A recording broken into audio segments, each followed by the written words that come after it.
నాగలక్ష్మి గారికి మొక్కల పెంపకంలో సుదీర్ఘ అనుభవం ఉంది. పెరటి తోటలో 20 సంవత్సరాల అనుభవం, ప్రస్తుతం పెంపకం చేస్తున్న మిద్దె తోటలో 20 సంవత్సరాల అనుభవం ఉంది. తమ ఇంటి మిద్దె మీద సుమారు 1000 చదరపు అడుగుల స్థలంలో వివిధ రకాల మొక్కలు పెంపకం చేస్తున్నారు. ఆకుకూరలు, కూరగాయలు మరియు కొన్ని రకాల పండ్ల మొక్కల పెంపకానికి ప్రాముఖ్యతనిస్తున్నారు.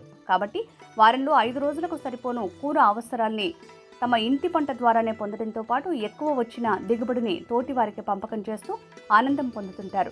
వీరి మిద్దె తోటకు సంబంధించిన వివరాలు ఈటీవీలో మరియు ఈనాడు రైతే రాజులో రావడం జరిగింది. విజయవాడ మున్సిపల్ కమిషనర్ ధ్యాన్ చంద్ర గారు ఇటీవలే వీరి మిద్దె తోటను సందర్శించి కంపోస్టింగ్కి గాను 10,000 రూపాయల నగదు బహుమతిని కూడా అందించడం జరిగింది. ఆరోగ్యకరమైన ఆహారాన్ని పొందాలనే లక్ష్యంతో 70 సంవత్సరాల వయసులో కూడా ఇంటి పంటను కొనసాగిస్తూ ఉన్న నాగలక్ష్మి గారి కృషిని అభినందిస్తూ చేస్తున్న చిరు సత్కారం ఇది.